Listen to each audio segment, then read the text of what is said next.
Okay, we are about to talk about circles, but we're going to talk about circles probably in a way that you haven't talked about them maybe in the past, like in college algebra. Circles are part of what we call conic sections, and conic sections are formed by, if you look at the top of your worksheet, there is a picture of a conic section. It's a cone. You think of an ice cream cone, where the narrow part is touching the narrow part, one's upside down and one's on top. You can see that at the top of your sheet. They are formed by a plane or a sheet of paper, perhaps you can imagine as a plane, intersecting a cone. So if we have a cone, for instance, so we have maybe this conic section here. These are some party hats that I got from the Dollar Tree. So here's a conic section we can imagine. If it is cut by a plane, this piece of paper, and it's cut at an axis perpendicular to its axis, what happens is if we were to rotate this forward and look at the shape that it made, it would, if we cut this and we cut it right like that, it would rotate and it would form a circle. So that is our first conic section. As we move through these, next week we'll be talking about ellipses, which are sort of an oblong circle. How does that form? That forms when you have a conic section in the plane or the piece of paper. I wish this was a little more sturdy. Did not intersect it at an angle perpendicular, but maybe at a slanted angle. And that would form, if that were to happen, then you would look at what happened if you could see, and that forms like an oblong, I don't know if you can really see that, it forms an oblong shape, which is an ellipse, which can be oriented that way, or it could be oriented this way, where the major axis or the longer axis is horizontal. Or actually it could be at any angle, but we'll be looking only at vertical and horizontal major axes. Then later we will look at parabolas. Parabolas are formed when you have a conic section and a plane intersects it like this. It slices through it like that. And so if you look at that, here is the conic section that I don't know if you can see that. A little parabola got formed when this plane came and cut through there. We'll be talking about those. You've seen parabolas before, but not maybe in this way where everything's defined in terms of distances.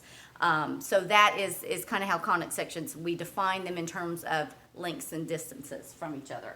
The last conic section we will see is a hyperbola. A hyperbola is when you have the double-sided cone and it's cut, piece of paper comes, I mean not a piece of paper, a plane comes and slices through it like this. And it will form sort of a double-sided, you see my tape, which will not be part of this, it forms a parabola shape and a parabola shape, although they're hyperbolas. And so we'll be talking about those. So that's your introduction to conic sections. Let's go to circles, which you are really familiar with, so you won't be doing anything too wacky today with these. That's the first conic section. This is the center radius form of a circle.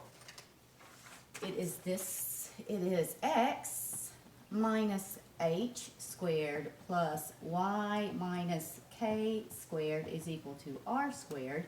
This is on your sheet. It's the center radius form of a circle, where the center of the circle has the coordinates h, comma, k, and the radius is equal to r. So let's look at the definition of a circle. It's on your sheet. It says a circle is the set of all points equidistant from a given point. So here is a given point.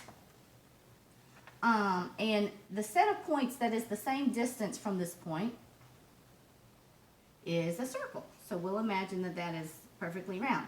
So this outside circle is the circle. This point is not part of the circle, but it's really important to the circle because it helps define it. This is the center of the circle.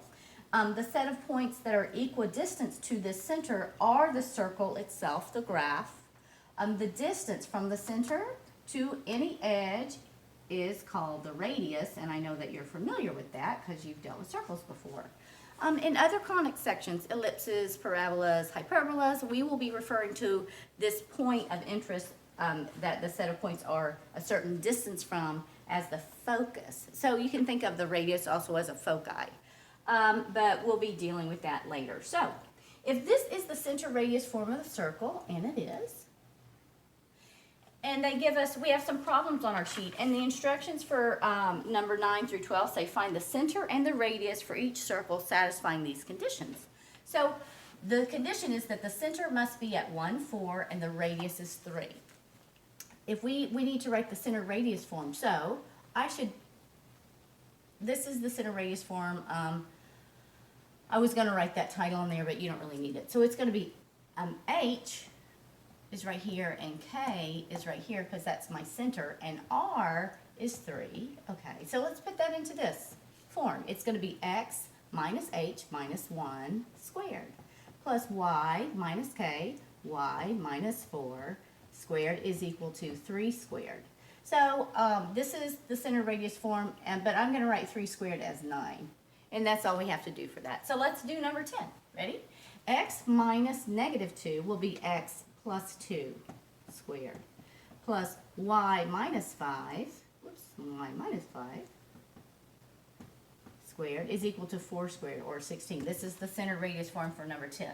Number 11, X minus 0 squared plus Y minus 0 squared is 1 squared. All right. We can simplify this. This is X squared plus Y squared is 1. I want you to take note of a couple of things. 1 squared is 1. Okay, 1 to the 17th is 1. 1 to the millionth is still 1. Okay. X squared plus Y squared, when you come across something like this, it does have a coordinate for the center, but notice that it's 0. When you don't see a plus or minus a number, it's 0. Okay, so right here, the center is 0, 0. We could go through this X minus 0 squared plus Y minus 0 squared, or we would know this is just X squared plus Y squared is equal to R squared, which is 25. This is the equation of a circle that is centered at 0, 0 with a radius of 5. So if they ask us to identify the center and the radius of the given circle, and they give it to us in center radius form, that's super easy. This is X minus H, Y minus K. We take the opposite of what they appear to be because this is formula work. When it's written with a negative, you take the opposite of what it appears to be. So the center right here is going to be negative 2, positive 4, and the radius is not 121, it's the square root of that. The radius is 11. So look at B, X squared plus Y squared. When you see that and you don't see a number, you know that the coordinate is, there's a 0 occurring. We don't have to have both of them 0. For instance, you could have X minus 2 squared plus Y squared is 13. Let's just add that one on there. Okay, let's make this a C. So B, the center is going to be 0, 0. The radius is not 7, it's the square root of 7. So you don't even have to have a perfect square. Sometimes you don't. Okay, right here. X minus 2, take the opposite of what it appears to be. The center is 2. Oh, we know that is a 0. And the radius is going to be the square root of 13. Okay, we're ready for the last 4 problems on your sheet, which hopefully you did this in college algebra, so this will not be too hard to do. You can see that if you have the equation of a circle and it comes to you in center radius form, it is very easy to identify the center and to identify the radius. If it doesn't, it's not as easy. So the next few problems are not in center radius form. They are equations of circles, and so our job is to identify the center and radius. And what we're going to have to do first is to get it looking in center radius form, and then we'll pull out that information. That's the 2 things we're going to do. So let me just make a little more space on my board. Okay. So number 40, what do I start with? 44, 45. Okay. The numbers are crazy. They're not particularly they seem sort of random. That's because when I make these worksheets, I pull whatever information from whatever thing that I think is going to get us what we need. So let's look at 45. This is the one I wanted to see. 45 says x squared plus 6x. It says determine whether each equation has a circle as its graph. These do, so you don't have to worry about that. I've only pulled ones that did, so we know that because I'm telling you that. And later on, you will be good and you'll at recognizing what kind of graph you've been given. X squared plus 6x plus y squared plus 8y plus 9 is 0. Okay, this is the equation of a circle. Later into conic sections, you'll be able to recognize that that's a circle, or whether it's an ellipse or whether it's a hyperbola. You'll be able to recognize those things, but this is a circle. And so I want to put it in this shape. How I'm going to do that is by the method of completing the square, which I know you got exposed to in college algebra. So what we're going to do is use that to get this in good shape.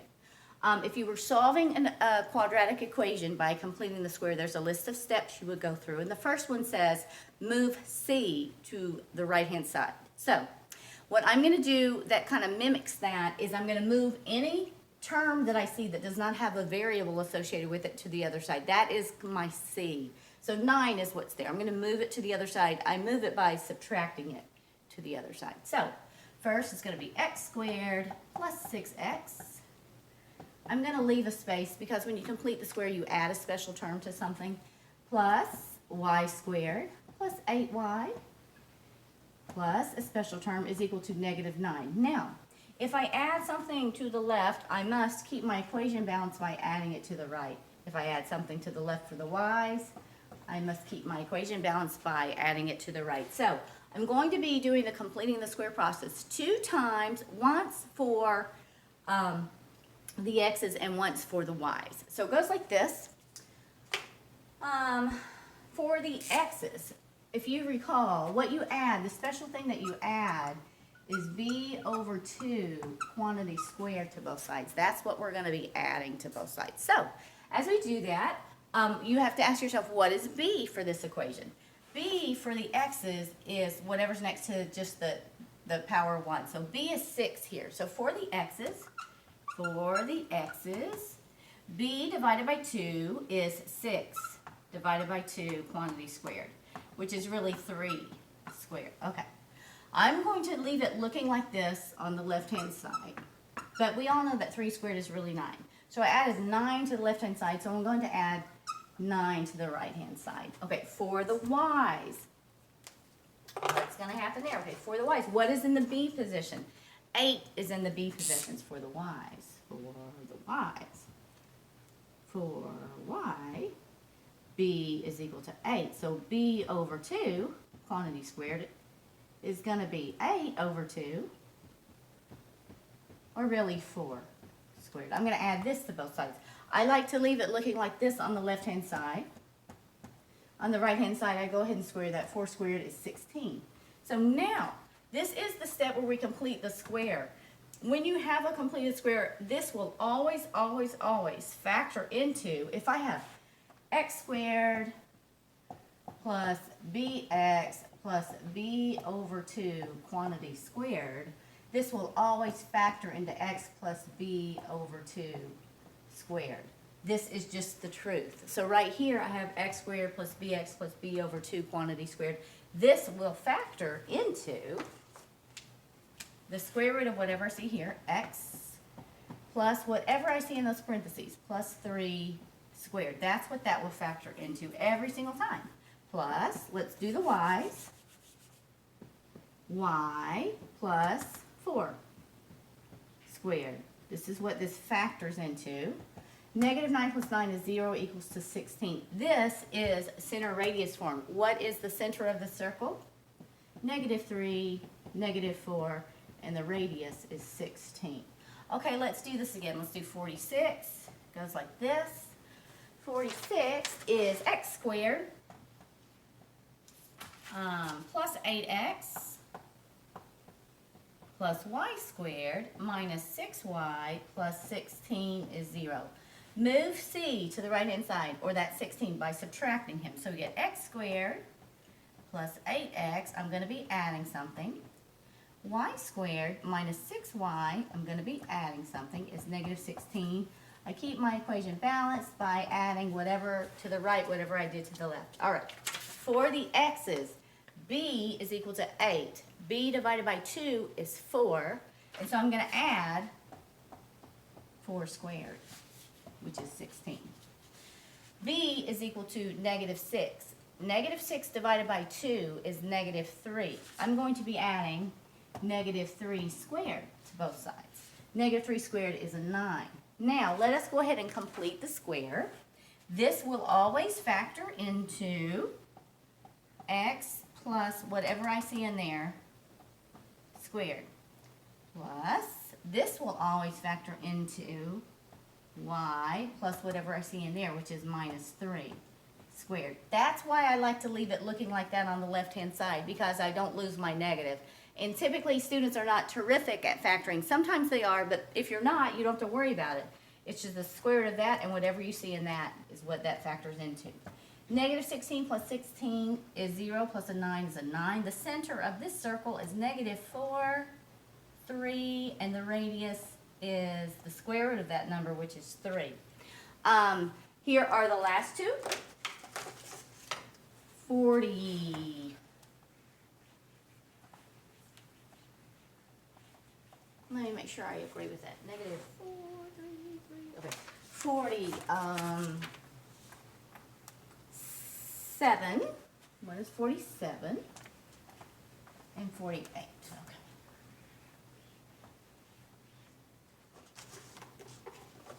X squared minus 4x, 47. X squared minus 4x plus y squared plus 12y is negative 4. And then 48 is going to be x squared minus 12x plus y squared plus 10y. Oops, that's a 10. Y is negative 25. Okay, so here we go. Move C to the right-hand side. Well, that's already done for us. We don't have to worry about that. Let's go ahead and plan. This is going to be x squared minus 4x plus something, y squared plus 12y plus something is negative 4 plus whatever I added right here. Okay, so what is B equal to for the x's? Negative 4. So negative 4 divided by 2 is negative 2. I want to add negative 2 squared to both sides, but that is really a 4. Okay, B is 12. 12 divided by 2 is 6. I want to add 6 squared to both sides, which is really a 36. Okay, let's factor this guy. Let's factor this guy. X squared minus 4x plus 4 factors into x minus 2 squared.